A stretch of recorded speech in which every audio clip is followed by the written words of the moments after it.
Hello friends, आइए आज हम पढ़ते हैं अबाउट कुपोला फर्नेस। जैसे कि पिछले वीडियो में हमने समझा कि पिट फर्नेस और टिल्टिंग क्रूसिबल फर्नेस क्या होती है और कैसे काम करती है। इसी तरह से फाउंड्री के अंदर जब हमें बहुत सा मेटल मेल्टेड फॉर्म में चाहिए होता है, या इस तरह से कहे कि काफ़ी देर तक जो है हमें मोल्टन मेटल चाहिए होता है, क्योंकि हमारा कास्टिंग का प्रोसीजर जो है काफ़ी बड़ा होता है या ज़्यादा क्वांटिटी में होता है, तो हम कुपोला फर्नेस का इस्तेमाल करते हैं। कुपोला फर्नेस आपको इस डायग्राम के मदद से आइए समझाते हैं। सबसे पहले ये दिखने वाला कुपोला फर्नेस एक चिमनी की तरह होता है, जिसकी लंबाई 600 से लेके 1200 सेंटीमीटर तक हो सकती है और इसका डायमीटर 125 सेंटीमीटर तक हो सकता है। ये डिपेंड करता है कि हमारे को कितना मेटल और फाउंड्री हमारी कितनी बड़ी है, हमें कास्टिंग कितनी ज़्यादा क्वांटिटी में मोल्टेड मेटल चाहिए, उस हिसाब से इसकी डायमेंशंस हम बना सकते हैं और इसको इस्तेमाल कर सकते हैं। कुपोला फर्नेस में आइए समझते हैं कि किस तरह से इसका कंस्ट्रक्शन और वर्किंग है। सबसे पहले आप देखेंगे ये दो दीवारें यहाँ पे आपको दिख रही होंगी। ये दो दीवारें जो हैं ये रिफ्रैक्टरी लाइनिंग से बनी हुई हैं, यानी कि ईंट की मदद से और सैंड की मदद से जो है इसको हमने ईंटों को लगा के एक दीवार बना दी है, ताकि जितना भी हीट हो वो अंदर ही रहे। और इसके बाहर एक मेटल की मोटी चादर जो कि सिलेंड्रिकल शेप में होगी उसकी कवरिंग होगी, जो कि ये रिफ्रैक्टरी लाइनिंग को सपोर्ट देगी और हमारा मेन फ्रेम का हिस्सा बनेगी। ये हमारा यहाँ पे फ्लोर है। फ्लोर के नीचे ये ज़मीन से कुछ ऊपर दो स्टैंड लगाकर जो है यहाँ से ऊपर फिर कपोला फर्नेस शुरू होगी। ये लेग्स कहलाएंगी जिसके ऊपर कुपोला फर्नेस टिकी होगी। कुपोला फर्नेस के यहाँ पे नीचे एक दरवाज़ा होगा जो खुल जाता है, जिससे हम अपनी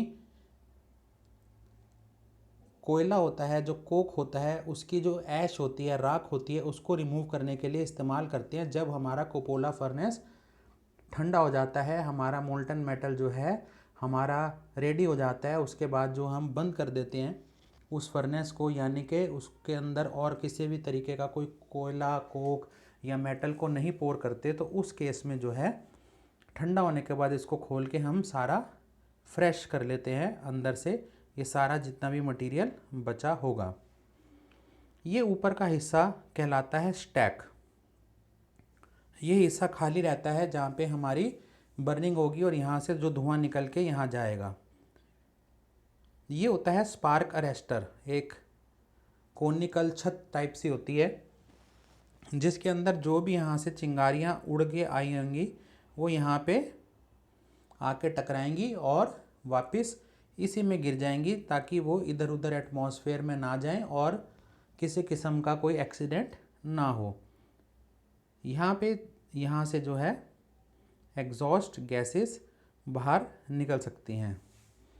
ये वाला हिस्सा कहलाता है हीटिंग जोन। ये वाला हिस्सा मेल्टिंग जोन, उसके नीचे सुपर मेल्टिंग जोन और उसके नीचे फिर जो है यहाँ से मोल्टन मेटल बाहर की तरफ आ जाता है।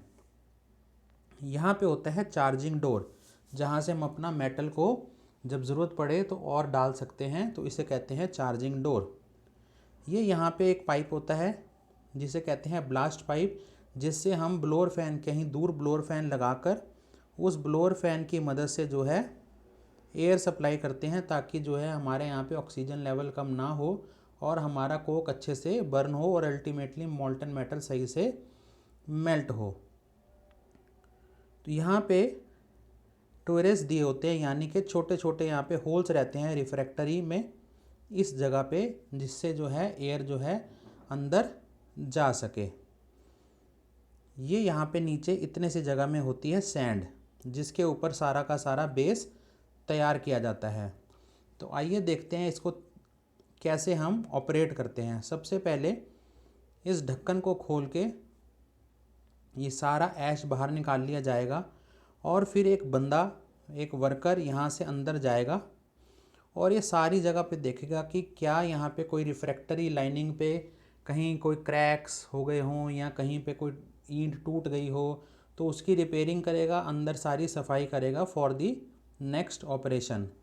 उसके बाद हम इसको बंद कर देंगे और नीचे 2 सपोर्ट्स लगा देंगे ताकि जो है ऊपर से जब वेट डले तो ये दरवाज़ा जो है नीचे खुल ना जाए।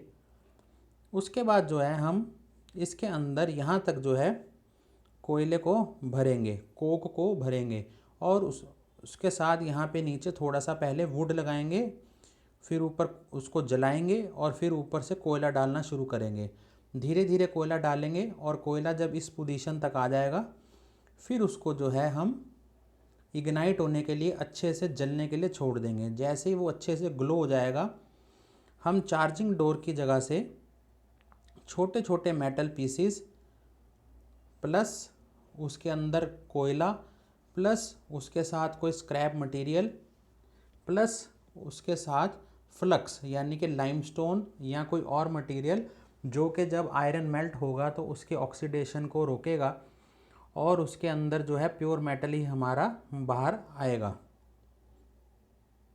तो वो उस चार्जिंग डोर की मदद से यहाँ पे हम पूरे एरिया में भर देंगे और फिर ये जब धीरे धीरे नीचे के कोयले की वजह से ऊपर हीट आएगी, ऊपर का कोयला जलेगा, तो जो इसके अंदर छोटे छोटे मेटल के पीसीज होंगे वो मेल्ट होके अपनी ग्रेविटी की वजह से, लिक्विडिफाई होने की वजह से यहाँ से ट्रैवल करके नीचे को आ जाएंगे। नीचे आने से जो उसके अंदर इम्प्योरिटीज़ होंगी उसको बोलते हैं स्लैग। तो स्लैग सबसे नीचे जमा हो जाएगी और उसके जस्ट ऊपर रहेगा प्योर मेटल। तो स्लैग के लिए यहाँ से दरवाज़ा है, ये खोलेंगे तो स्लैग बाहर आ जाएगा और जब ये दरवाज़ा, यहाँ से छोटी सी खिड़की होगी, जैसे तंदूर के अंदर नीचे आपने देखा होगा छोटी सी एक खिड़की रहती है, वैसे एक छोटी सी खिड़की होगी अराउंड 20 to 25 सेंटीमीटर्स के आसपास। उससे जो है ये हम मेटल को बाहर ले लेंगे और यहाँ पे एक रिफ्रैक्टरी लाइनिंग की एक वे बना होगा, एक कनाल बना होगा, एक नाली सी बनी होगी जिससे कि हमारा मोल्टन मेटल निकल के आगे लैडल में चला जाए। जैसे कि क्रूसिबल था वैसे एक लैडल होता है जो कि एक बाल्टी की तरह होता है, जिसको हम उठा के फिर जब वो भर जाएगा और हम जो है उसको जहाँ पे पोर करना है हम उसको पोर कर सकते हैं। तो ये हमारा स्टैक रीजन है, ये हमारा हीटिंग जोन है जहाँ पे प्री हीटिंग जोन कहलाता है, ये melting zone, super melting zone और ये टॉयरस जोन। टॉयरस जोन यानी कि जहाँ से हवा रोटेट करेगी उसके अंदर। हमें जब तक मोल्टन मेटल की ज़रूरत रहेगी हम जो है चार्जिंग डोर से मोल्टन मेटल प्लस और कोयला और कोक डालते चले जाएंगे और वो हमारे को मोल्टन मेटल मिलता चला जाएगा जब तक हम चाहेंगे। जब हमें मोल्टन मेटल की ज़रूरत नहीं होगी हम चार्जिंग डोर बंद कर देंगे। चार्जिंग डोर से अब हम कुछ नहीं डालेंगे, जितना भी मेटल अंदर बचेगा वो सारा मेल्ट होके इस जगह से बाहर आ जाएगा और जब यहाँ से बाहर आना बंद हो गया तो हमें पता लग जाएगा कि अब अंदर कोई भी मेटल लिफ्ट नहीं रह गया। तो हम जो है जितना भी है यहाँ पे कोक बचा होगा वो नेचुरली जल जाएगा। जलने के बाद वो जब ऐश उसकी ठंडी हो जाएगी तो हम उसको जो है दरवाज़ा खोल के यहाँ से सारा ऐश को बाहर निकाल लेंगे और नेक्स्ट ऑपरेशन के लिए फिर से उसको साफ़ सफाई करके रिपेयर करके जो है रेडी कर देंगे। तो ये है कुपोला फर्नेस का कंस्ट्रक्शन और उसका वर्किंग। मैं उम्मीद करता हूँ आपको कुपोला फर्नेस का वर्किंग और कंस्ट्रक्शन अच्छे से समझ में आ गया होगा। Thanks for your time, thanks for watching.